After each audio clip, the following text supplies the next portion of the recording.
안녕하세요. 저는 10년째 베트남에 살고 있는 토끼맘입니다. 쉽게 댁에서 배우실 수 있게 다양한 아트 관련 영상을 호치민 금손에서 만나실 수 있습니다. 오늘은 그림의 기본 선긋기 편 배워보도록 할게요. 자, 첫 번째 준비할 사항은 스케치북. 자, 스케치북, 그 다음에 연필 필요하겠죠? 주위에는 아직 필요 없어요. 자, 저는 호치민에 살고 있기 때문에 우리가 한국에서는 쉽게 구할 수 있는 스케치북과 이 사비 연필이 구하기가 좀 어렵거든요. 왜냐면 문방구까지 가서 사는데 차를 타고 가야 되고 세운도 타야 되고 좀 애로사항이 많아요. 그래서 호치민에서 구할 수 있는 팁 하나, 파사라는 문구점에서 이렇게 생긴 스케치북을 구하시면 실패할 확률이 없다는 거. 특히 제일 중요한 거 15개 180g. 자, 요거 보이시죠? 이 그램수를 꼭 기억하세요. 이것은 종이의 무게거든요. 종이의 이렇게 무게인데 숫자가 작을수록 당연히 종이가 얇다는 뜻이겠죠.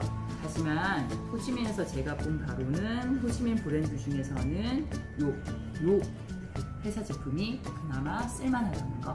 자, 요거는 가격이 한 7만 동, 한국 돈으로는 3,500원 정도 구하실 수 있습니다. 한국이 훨씬 좋아요. 그 다음에 연필은 한국에서는 입시생들이나 미술학원에서 제일 많이 쓰는 거, 톰보, 일본 제품, 요 제품을 많이 쓰는데요. 자, 지금은 노아베입니다. 일단 제껴드리겠습니다. 그리고 제가 베트남에서 구한 연필은 파크캐슬.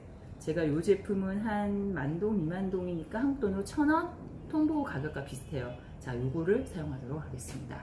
자, 선생님 그림 그릴 때는 꼭 사비 써야 되나요? 사비 연필은 그림을 그리기 최적화된 굵기와 이 심지를 가지고 있거든요.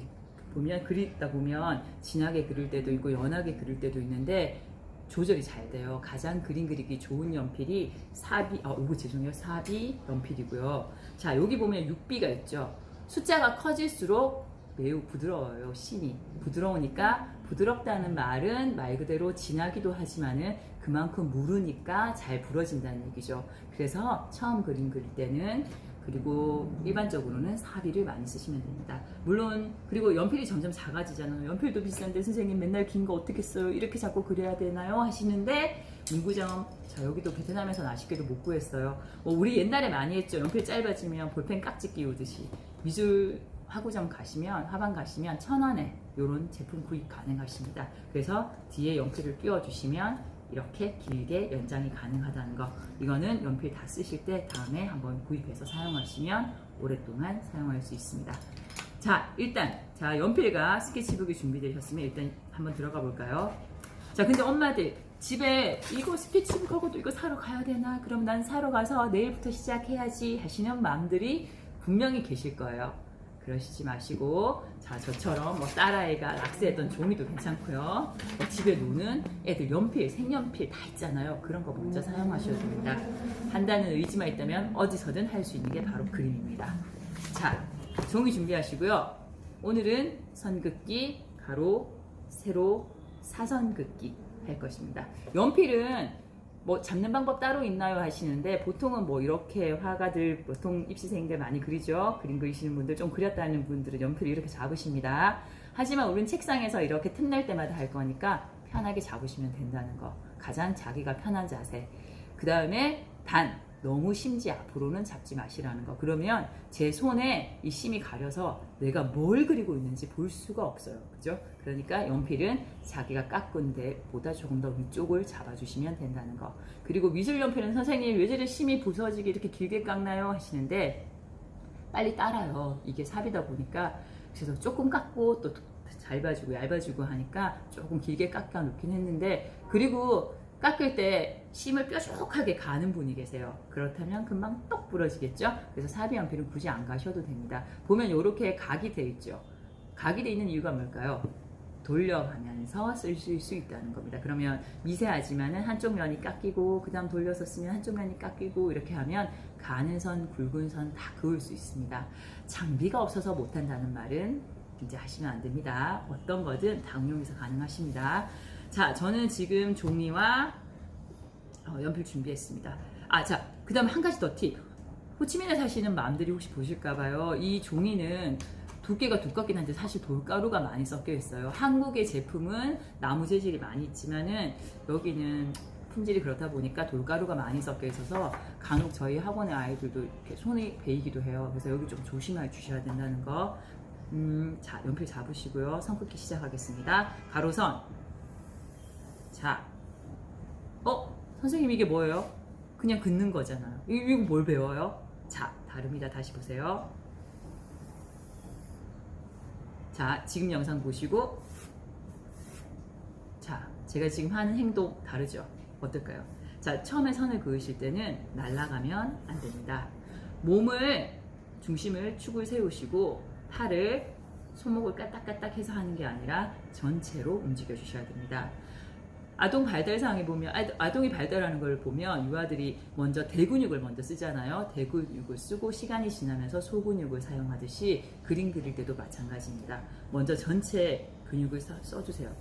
전체 관절을 쓰시고 나중에 세세한 그림 그릴 때 깨작깨작 손목도 돌리고 하셔도 됩니다. 하지만 처음엔 이런 기교가 아니라 정직하게 선을 긋는 것. 그리고 날리지 않는 것. 자, 이 끝을 혹시 보이시나요? 제가 이 선을 보면 멈췄죠. 균일합니다. 하지만 선을 날릴 때는 이렇게 됩니다. 이 선이 아니라 우리는 이 선을 해야 됩니다. 날아가지 않는 선. 이런 선도 나중에 써요. 쓰긴 써요. 이런 거는 나중에 뭐 가지 친다거나 이런 식으로 나무를 그릴 때 이런 식으로 표현을 하기도 합니다. 하지만 우린 이걸 배우는 게 아닙니다. 기본을 알고 응용해서 사용할 줄 알아야 때문에 오늘은 무조건 기본만 한다는 거 기억해 두세요. 어떤 종이든 괜찮아요. 자, 어떤 데 사용했던 위에 그으셔도 됩니다. 자, 멈춰주셨죠? 기본.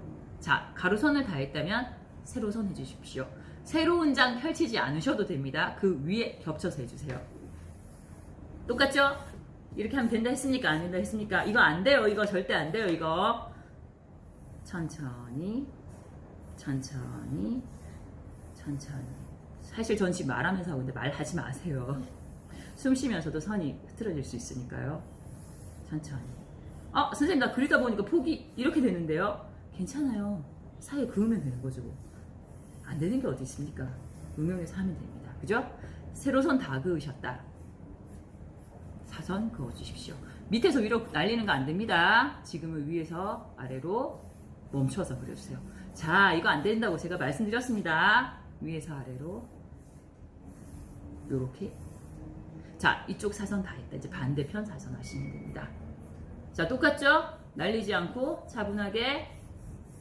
선생님 근데 이거 팔이 더 이상 안 되는데 몸 어떻게 해야 돼요? 이러면 안 되십니다. 머리를 씁시다 우리. 자, 팔 돌리면 되지 않습니까? 이쪽 방향. 이거 하다 보면 안 되면 이쪽 방향으로. 자, 보십시오. 이렇게 하면 손목을 움직이면 곡선이 나옵니다. 이게 축이 되기 때문에 손이 당연히 이렇게 될 수밖에 없죠. 팔을 전체를 움직이셔야 된다는 거. 조용하게 음악 트시고 애들 학교 보내고 뭐 직장 다니시는 맘들도 많으시겠지만 뭐 아니면 퇴근하시고 아이들 재우고 A4 용지에 하루 한 장씩만 해보십시오. 그림에 선이 달라집니다. 점 있고 하루에 한 번씩만 큰 종이 필요 없습니다. A4 용지 아이들 쓰다가 어디 버린 종이 한 번만 하면 마음의 힐링도 되실 거예요. 자, 그럼 다음 시간에는 다른 걸로 만나 뵙도록 하겠습니다. 감사합니다.